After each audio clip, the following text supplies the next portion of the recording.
नमस्कार बंधु, स्वागत है आपण को दिव्यांशु क्रिएटर्स को। दुर्गा पूजार हार्दिक अभिनंदन। नवरात्र बा नवदुर्गा पाठर अष्टम दिन में आज आम माँ महागौरी स्वरूपर वर्णना करवा एवं त्रयोदश अध्याय राजा सुरथ एवं वैश्यंकु देवी वरदान, देवी सूक्त, अपराध क्षमापन स्रोत पाठ करवा। अष्टम दिन महागौरी ध्यानम। श्वेते वृषे समारूढ़ा सुतंबर धरा शुचि महागौरी शुभं दद्यान महादेव प्रमोददा। महागौरी मंत्र ओम श्रीं क्लीं ह्लीं वरदाये नमः। परिचय माँ दुर्गांकर अष्टम शक्तिर नाम महागौरी। दुर्गा पूजार अष्टम दिन रे महागौरी उपासना करिबा विधान अछि। एहांकर शक्ति अमोघ एवं सद्य फलदायिनी। एहांकर उपासना द्वारा भक्त मानकर समस्त पाप दूर हो जाए। त्रयोदश अध्याय राजा सुरथ एवं वैश्यंकु देवी वरदान। मेधा ऋषि कहिले, हे राजा, एही प्रकार मो देवी उत्तम महात्म्य तुम मानकु सुनाइली। जी एई जगत को धारण करी रहिचंती सेही देवी एपरि प्रभाव संपन्न अटंती। से समस्त विद्या उत्पन्न करंती। हे राजा, सेही विष्णु रूपिणी देवी तुमको ए वैश्यंकु एवं अन्य समस्त विवेकवान व्यक्ति मानकु मोहित कर देइछंती। एमाने पूर्वरु मोहित थिले, पुणी आगको भी मोहित हेबे। एथिपाई हे महाराजा, तुमे एही परमेश्वरी शरण को जाओ, कारण ए देवी आराधना करिबा परे से मनुष्य मानकु भोग, धन एवं मोक्ष आदि प्रदान करंती। मार्कंडेय ऋषि कहिले, एही परी ऋषि कथा शुणी राजा सुरथ सेही उत्तम व्रताचारी मेधा ऋषि को प्रणाम कले एवं ममता तथा राज्यभ्रष्ट हेतु दुखी होई सेही क्षण रे तप करिबा निमंते प्रस्थान कले। सेही वैश्य मध्य नदी तट को जाई भगवती दर्शन निमंते देवी सूक्त जप करिबारे लागिले। राजा एवं वैश्य उभय नदी तटरे मृत्तिका द्वारा देवी प्रतिमूर्ति निर्माण करी नित्य पुष्प, धूप, होम एवं तर्पण आदि द्वारा क्रमशः स्वल्प आहार करी परे निराहार होई एकाग्रता पूर्वक देवी ठारे मनोनिवेश करी आराधना करिबारे लागिले। एही दुई जण बलि प्रदान समय निज शरीर रक्त सहित पशु और कुष्मांड आदि बलिदेवी चरण रे निवेदन कले। एही प्रकार संयम पूर्वक 3 वर्ष पर्यंत आराधना करी चलिले। जगत को धारणकारी चंडिका देवी प्रत्यक्ष दर्शन दे कहिले, हे राजा कुलनंदन, तुमे दुई जण जो अभीष्ट प्राप्ति निमंते मोते प्रार्थना करुअछ ता मोठारु माग, मु प्रसन्न होइछि। तुमे जहा मागिब देवी। मार्केंड कहिले, एहा परे राजा परवर्ती जन्म रे अक्षय राज्य मागिले एवं एही जन्म रे निजर शक्ति प्रभाव रे शत्रु विनाश पूर्वक अपहृत निज राज्य उद्धार निमंते प्रार्थना कले। समाधि वैश्यर मन संसार विमुख हो जाइथिला। सेथिपाई से बुद्धिमान वैश्य ज्ञान प्राप्तिर वर प्रार्थना कले, जहा द्वारा सांसारिक अहं ममता एवं आसक्ति नष्ट होइजिव। देवी कहिले, हे राजा, किछि दिन परे तुमे निज राज्य पाइब, बिना कष्टरे निजर शत्रु मानकु नाश करिब। ताहा परे तुमर राज्य स्थिर रहिब। देहांत हेबा परे सूर्यवंश रे जन्म हेब। एही पृथ्वी रे साबर्णिक नाम अष्टम रे मनु हेब। हे वैश्य श्रेष्ठ, तुमे जे उत्तम वर मागिछ मु सेही वर देउछि। मुख्य निमंते तुमको सेही ज्ञान प्राप्ति हेब। मार्कंडेय कहिले, एही प्रकार देवी ताहांकु इच्छा करिथिबा वर देले। पुणी सेमानक द्वारा भक्तिपूर्वक करा जाइथिबा स्तुति रे प्रसन्न होई देवी सेही क्षणी अंतर्हित होइगले। एही भावरे सेही क्षत्रिय श्रेष्ठ सुरथ देवी ठारू वर प्राप्त होई सूर्यंक वंशरे साबनी नामक मनु हेबे।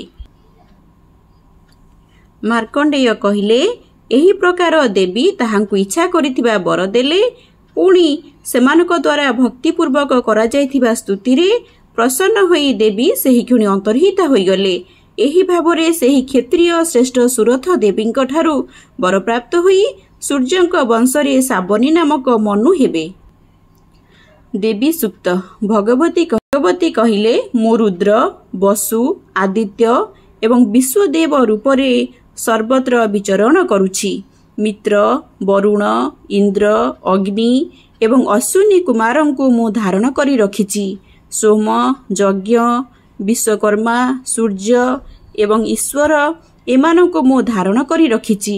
ଯେଉଁମାନେ ଦେବତାମାନଙ୍କ ଉଦ୍ଦେଶ୍ୟରେ ପ୍ରଚୁର ଘୃତଯୁକ୍ତ ସୋମ ଯଜ୍ଞାନୁଷ୍ଠାନ କରୁଛନ୍ତି, ସେହି ଯଜମାନର ଯଜ୍ଞର ଫଳ ମୋ ମଧ୍ୟରେ ବିଦ୍ୟମାନ ଅଛି। ଏହି ବିଶ୍ୱର ଅଧିଷ୍ଠାତ୍ରୀ ରୂପେ ପାର୍ଥିବ ଏବଂ ଅପାର୍ଥିବ ଫଳଦାୟିକା ଦେବୀ ମୁଁ ହିଁ ଅଟେ। ମୁଁ ହିଁ ସାକ୍ଷାତ ବ୍ରହ୍ମ ସମ୍ବିତ ଜ୍ଞାନ ରୂପା ଅଟେ। ଏହି ଜ୍ଞାନ ସମସ୍ତ ଉପାସନାମାନଙ୍କର ମୂଳ ଅଟେ। ମୁଁ ହିଁ ଅନନ୍ତ ଜୀବମାନଙ୍କ ମଧ୍ୟରେ ପ୍ରବିଷ୍ଟ ହୋଇଛି। ଦେବତାମାନେ ଅନେକ ଭାବରେ ମୋର ଉପାସନା କରନ୍ତି। ଜୀବ ଯେଉଁ ଅନାଦି ଖାଦ୍ୟଦ୍ରବ୍ୟ ଭକ୍ଷଣ କରେ, ପ୍ରାଣ ଧାରଣ କରେ, ଦର୍ଶନ ଏବଂ ଶ୍ରବଣ କରେ, ସେ ସମସ୍ତ କ୍ରିୟା ମୋ ଦ୍ୱାରା ସମ୍ପନ୍ନ ହୋଇଥାଏ। ଯିଏ ମୋତେ ଏହି ଦୃଷ୍ଟିରୁ ଦେଖେ ନାହିଁ, ସେ ନଷ୍ଟ ହୋଇଯାଏ। ହେ ସୌମ୍ୟ, ତୁମକୁ ଯେଉଁ ତତ୍ତ୍ୱ କହିଲି, ଏହାକୁ ଶ୍ରଦ୍ଧାପୂର୍ବକ ଶୁଣ। ମୁଁ ଏହି ଉପଦେଶ ସ୍ୱୟଂ ଦେଉଛି। ଦେବତା ଏବଂ ମନୁଷ୍ୟମାନଙ୍କ ଦ୍ୱାରା ଏହା ସେବ୍ୟ ଅଟେ। ମୁଁ ଯାହାକୁ ଇଚ୍ଛା କରେ ତାହାକୁ ଉଚ୍ଚପଦ ପ୍ରଦାନ କରେ। ରୁଦ୍ରଙ୍କ ନିମନ୍ତେ ଧନୁ ଆକର୍ଷଣ କରେ। ଏହା ଭାବରେ ମୁଁ ସର୍ବତ୍ର ବ୍ୟାପ୍ତ ଅଟେ। ମୋର ଆତ୍ମା ଜଗତ ପିତାଙ୍କୁ ଉତ୍ପନ୍ନ କରିଛି। ଏହାର ଉର୍ଦ୍ଧ୍ୱରେ ମୁଁ ଆନନ୍ଦମୟ କୋଷ ମଧ୍ୟସ୍ଥ ବିଜ୍ଞାନମୟ କୋଷ ମଧ୍ୟରେ ତୁମ୍ଭ ନିମନ୍ତେ ଅବସ୍ଥିତ ହୋଇଛି। ମୁଁ ସମସ୍ତ ଭୁବନରେ ପ୍ରବେଶ କରି ରହିଛି। ସ୍ୱର୍ଗଲୋକ ମୋର ଶରୀରରୁ ସୃଷ୍ଟ ଅଟେ।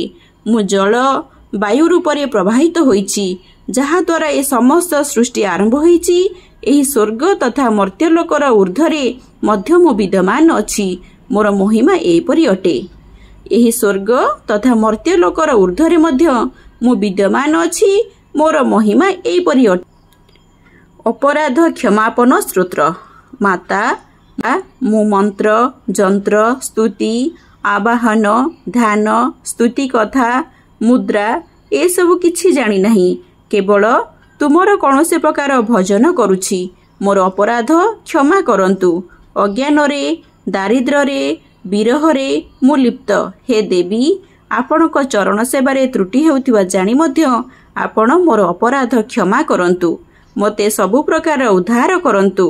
ପୃଥ୍ୱୀତୁଲ୍ୟ ପୁତ୍ରମାନଙ୍କ ପ୍ରତି ସରଳ ସ୍ୱଭାବରୁ ସେମାନଙ୍କର ଅପରାଧ କ୍ଷମା କରନ୍ତୁ। ହେ ଶିବେ, କେବେ ମୋତେ ତ୍ୟାଗ କରନ୍ତୁ ନାହିଁ। ସମୁଚିତ ଭାବେ ମୋର ଧ୍ୟାନ ରଖନ୍ତୁ। ହେ ଜଗନ୍ମାତା, ତୁମର ଆରାଧନା କରିପାରୁନାହିଁ।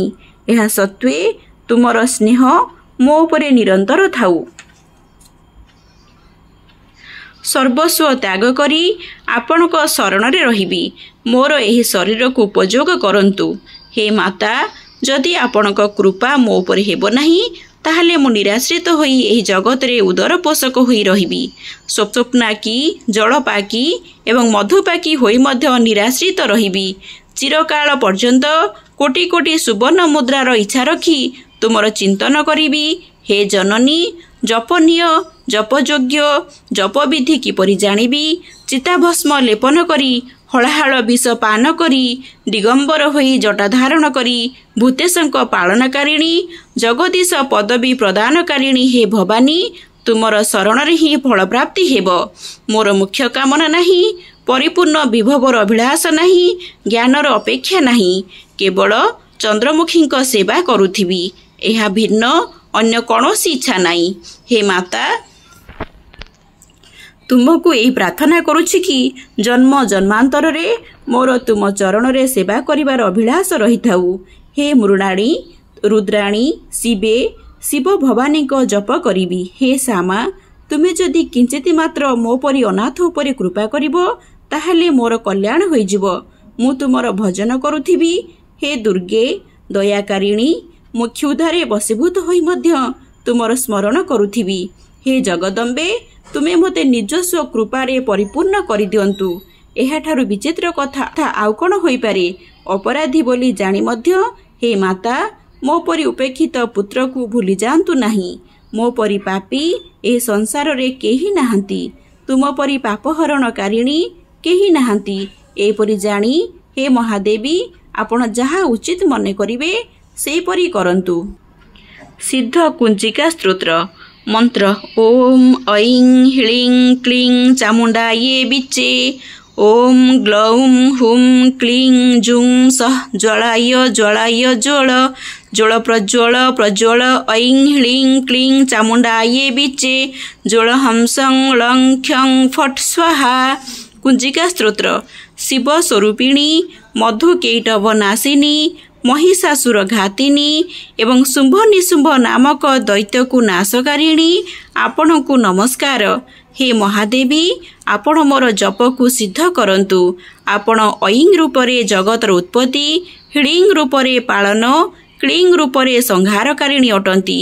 चामुंडा रूपरे चंड नामक दैत्यर वध करुथिबा स्वरूपरे भक्त मानक अभीष्ट बर प्रदानकारिणी विच्चे रूपरे अभय प्रदानकारिणी नवान्न मंत्र स्वरूपी हे जगदम्बा आपण को नमस्कार करुछि। धांग धिंग धुंग रूपरे धुर्जटींक पत्नी बांग बिंग बुंग रूपरे बाणी रे अधीश्वरी सरस्वती। क्लीं किं क्रुं रूपिणी कालिका सांग सिंह सुंग रूपिणी शांति देवी मोर कल्याण करंतु।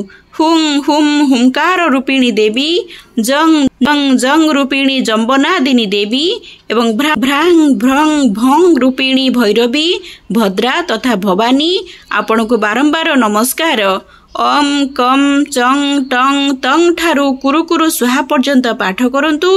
पांग पिंग पुंग स्वरूपिणी पार्वती पूर्णा खांग खिंग खुम खिचरी एवं म्लांग म्लिंग म्लुंग मूल विस्तीर्ण कुंजिका देवी को नमस्कार तथा सांग सिंह सुंग रूपिणी दुर्गा सप्तशती समस्त मंत्र मानकर सिद्धि रूपिणी मते प्राप्त हुअन्तु। नवरात्रि कन्या पूजन श्री दुर्गा भक्त मानकु देवी मातांकर अतिशय प्रसन्नता निमंते नवरात्रि अष्टमी अथवा नवमी दिन कुमारी कन्या मानकु निश्चित भोजन देवा उचित। एही कुमारी मानकर संख्या न होइतिले बहुत भल सामर्थ्य नथिले 2 जण मध्य होई पारंती।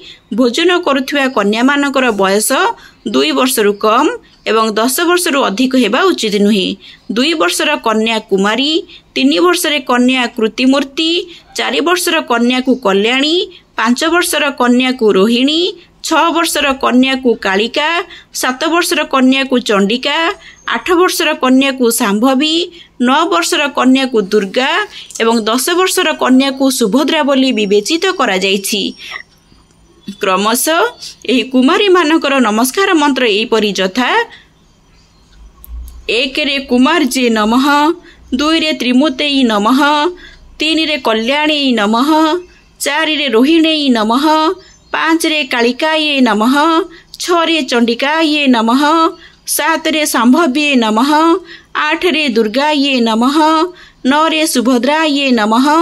कुमारी मानक मध्यरे हीन अंगी अधिक अंगयुक्ता कुरूपा नथिबा उचित। पूजा करिबा परे कुमारी मानकु भोजन शेषरे ताहांको द्वारा निज मस्तक रे अक्षत पकाइबे एवं ताहांको दक्षिणा देबे। एही परि करिबा द्वारा महामाया भगवती अत्यंत प्रसन्न होई मनोरथ पूर्ण करि दियंती। नवरात्रर अष्टम दिन रे माँ महागौरींकर स्वरूप वर्णना एवं राजा सुरथ एवं वैश्यंकु देवींक वरदान देवी सूक्त अपराध क्षमापन स्तोत्र सिद्ध कुंजिका स्तोत्र नवरात्रिर कन्या पूजन आपनको ए पाठ किभଳି लागिला मतामत निश्चय देबे। रहुची नमस्कार।